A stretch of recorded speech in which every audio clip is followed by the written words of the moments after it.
Good morning to all of you.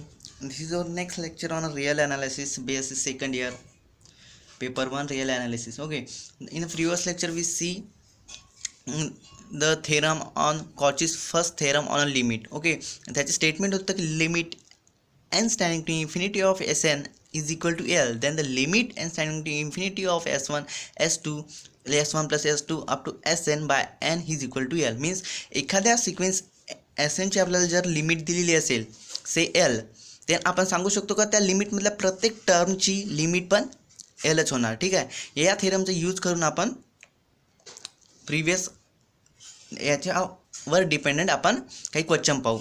तर ही theorem exam point of view खूप important आहे. ओके, आणि नेट सेट एक्झाममध्ये पण याचे क्वेश्चन विचारतात. ठीक आहे, तर या थेरमवर आपण या थेरमचं अप्लिकेशन पाहू आता. ठीक आहे, तर फर्स्ट प्रॉब्लेम आहे की limit N standing to infinity 1 by under root N square plus 1 by under root N square plus 2 up to 1 by under root N square plus 1 N square plus N equal to 1 आपल्याला prove करायचं आहे with the help of Cauchy's first theorem on a limit. Okay, तर ही theorem हा problem पण आपल्या BSc एक्झाममध्ये दोनदा विचारला आहे, विंटर 18 अँड समर 19. ओके, तर हा प्रॉब्लेम पण खूप इम्पॉर्टंट आहे. तर with the help of Cauchy's first theorem on a limit we solve this.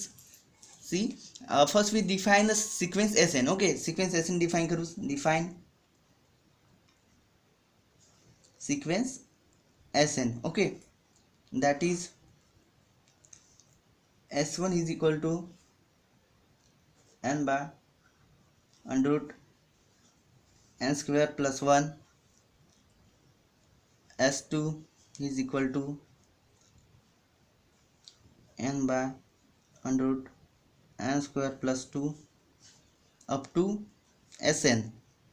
Last term means Sn term means इथे व्हॅरी काय होत आहे 1 2 अप टू कुठपर्यंत n पर्यंत. ठीक आहे, n square plus n. Okay, तर ही तर झाली आपल्या आपण सिक्वेन्स डिफाईन केली Sn. ठीक आहे, त्याच्यानंतर आपण करू आपल्याला फाईंड काय करायचं आहे. आपल्याला फाईंड करायचं आहे की लिमिट Sn ची व्हॅल्यू लिमिट ऑफ Sn आपल्याला फाईंड करायचं आहे. ठीक आहे, थेरममध्ये पहा लिमिट ऑफ Sn आपण फाईंड केलं, त्याच्यानंतर त्याच्यावरून आपण म्हणू शकतो का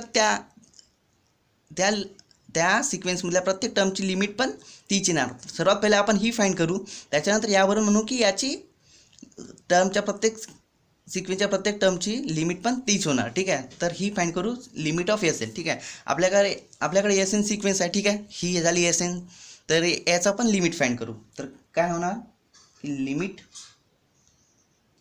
n standing to infinity of Sn is equal to the limit n standing to infinity Sn means ही टर्म. ओके, याचं आपल्याला लिमिट फाईंड करायचं आहे n bye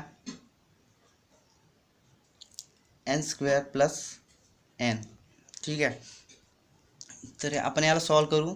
limit n standing to infinity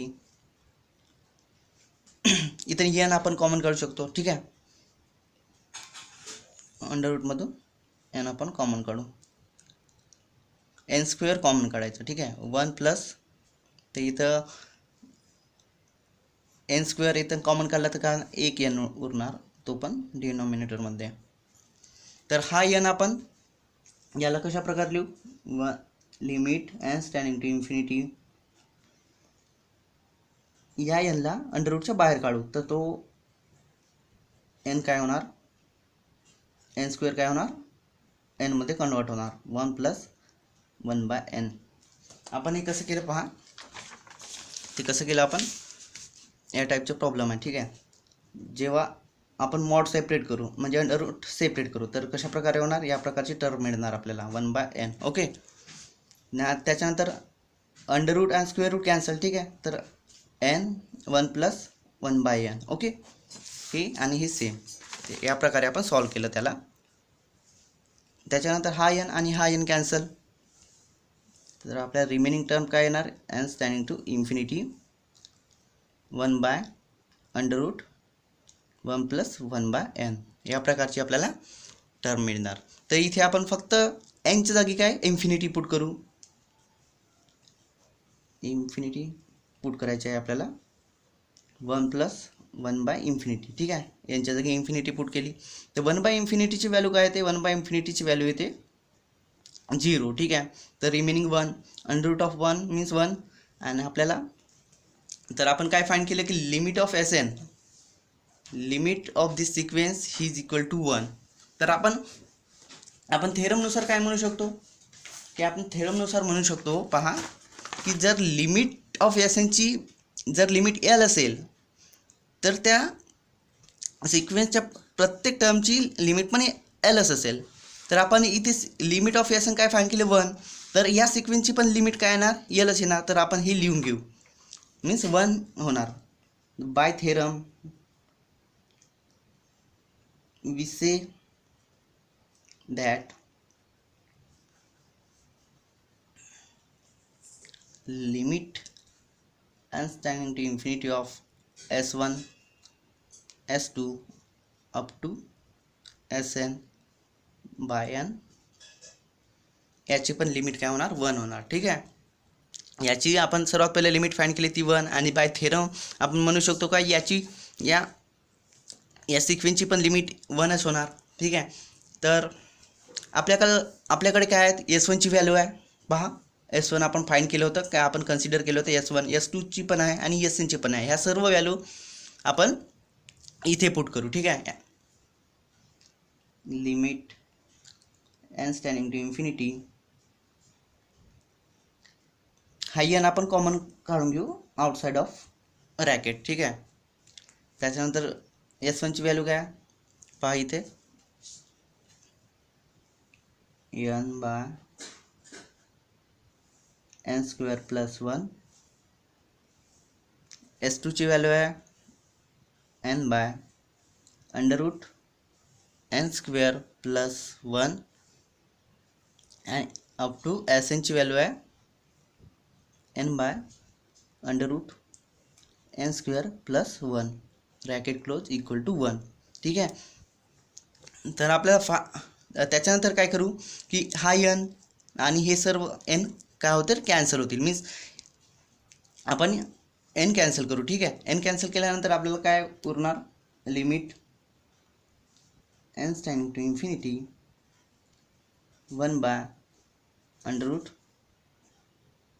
+ 1 plus 1/√n² + 1 up to 1/√n² + 1 n² plus sorry इथे n आहे n² + n equal to 1. Okay, तर n कसा cancel होणार, इथे प्रत्येक टर्ममध्ये n आहे. ठीक आहे, तर हा n आपण इथे कॉमन काढू तर तो काय होणार n/n होणार, मग n/n कॅन्सल होणार आणि रिमेनिंग टर्म आपल्याला इथे लिहून घेतली. ठीक आहे, तर आपल्याला या प्रकारची टर्म मिळाली. आपल्याला प्रूव्ह काय करायचं होतं, पहा की limit n tending to infinity 1/n² + 1 up to 1/n² + n equal to 1 आणि आपण प्रूव्ह सेम केलेलं आहे. ठीक आहे, तर या प्रकारे आपण ही थेरम हा प्रॉब्लेम प्रूव्ह केला. खूप इझी प्रॉब्लेम आहे आणि एक्झाममध्ये 2दा विचारला आहे आणि ते थेरम पण खूप इम्पॉर्टंट आहे, मीन्स ते थेरम एकतर विचारतील नाहीतर हा प्रॉब्लेम एकतर विचारतील. ठीक आहे, तर नेक्स्ट प्रॉब्लेम आहे second problem, show that the limit n tending to infinity 1/n of 1 + 1/2 plus up to 1/n equal to 0. तर आपल्याला Cauchy's first theorem on limit याचा यूज करून आपल्याला हा प्रॉब्लेम सॉल्व करायचा आहे. 2 मार्क्ससाठी हा पण विचारू शकतात. ओके, तर सर्वात पहिले आपल्या प्रोसिजर काय होती की लिमिट एखादी सिक्वेन्स आपण लिहून घेऊ. ठीक आहे, तर सिक्वेन्स Sn आपण डिफाईन केला Sn इक्वल टू 1/n. तर हा का लिहिला 1/n, पहा या रॅकेटमध्ये पहा ही सिक्वेन्स कशा प्रकारची आहे, मीन्स ही सिक्वेन्स, या सिक्वेन्सला आपण 1/nच्या फॉर्ममध्ये पण लिहू शकतो. पहा येथे यांच्या जागी आपण 1 पुट केलं तर काय येणार 1/1 मीन्स 1, 2 पुट केला तर 1/2. ठीक आहे, आणि n पुट केला तर 1/n. ठीक आहे, या प्रकारची आपण सिक्वेन्स लिहून घेतली. त्याच्यानंतर काय आहे की त्याच्यानंतर आपल्याला प्रोसिजर काय होती की कॉचीस फर्स्ट थेरम, तर आपल्याला त्या सिक्वेन्सची लिमिट फाइंड करायची होती आणि त्या सिक्वेन्सच्या लिमिटवरून लिमिट फाइंड केली L आणि त्याच्यावरून आपण सांगू शकतो का नेक्स्ट या सिक्वेन्सची पण लिमिट तीच होणार. तर आपण सर्वात पहिलं फाइंड केली की या सिक्वेन्सची लिमिट काय आहे. Okay, we find the limit of this sequence limit N standing to infinity of S N is equal to limit N standing to infinity 1 by n sequence S N is equal to 1 by n. Then put the value of n, that is infinity put केल्यानंतर काय येणार 1 by infinity is equal to 0 होतं. ठीक आहे, तर आपण limit N standing to infinity of S N find केलं. त्याच्यानंतर बाय थेरम आपण म्हणू शकतो का limit N standing to infinity of 1 plus S1 plus S2 up to Sn by n equal to 0. ठीक आहे, आपण हे बाय थेरम म्हणलं, आपण असंच लिहिलं नाही. हे प्रोसिजर डिपेंड आहे सर्व आपल्या थेरमवर, Cauchy's first theorem on limit. ठीक आहे, त्याच्यानंतर आपल्याला S1 ची व्हॅल्यू, त्याच्यानंतर काय करू आपण पहा.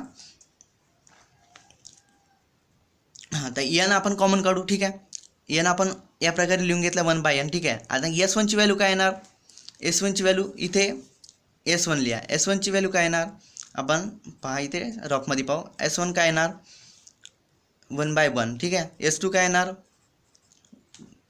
S2 येणार 1 by 2. ठीक आहे, तर या प्रकारचे टर्म आपल्याला मिळतील. ठीक आहे, तर ते आपण लिहून घेतले आणि याची आपण लिमिट मीन्स याची लिमिट फाइंड केली तर याची लिमिट पण तीच होणार. याची लिमिट आपण 0 फाइंड केली तर या सिक्वेन्सची पण लिमिट 0च होणार. ठीक आहे, तर इथे आपण S1 ची व्हॅल्यू पुट केली, S2 ची व्हॅल्यू, S3 ची व्हॅल्यू आणि Sn ची व्हॅल्यू आपण पुट केली तर Sn या प्रकारची आपल्याला सिक्वेन्स मिळाली. ने इक्वल टू आपण 0 लिहिलं जे याची लिमिट होती. तर या प्रकारची आपल्याला सिक्वेन्स मिळाली आणि आपल्याला प्रूव्ह काय करायचं होतं पहा. आपल्याला प्रूव्ह करायचं होतं, सेम प्रूव्ह करायचं होतं आपल्याला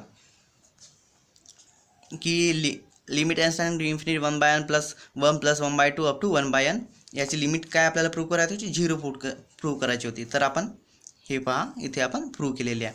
2 मार्कासाठी खूप इझी क्वेश्चन आहे. तर मला वाटते जर तुम्ही ते प्रिव्हियस व्हिडिओ जो limit Cauchy's first theorem on limit ती थेरम जर बघितली नसेल तर बघा, खूप इम्पॉर्टंट आहे ती.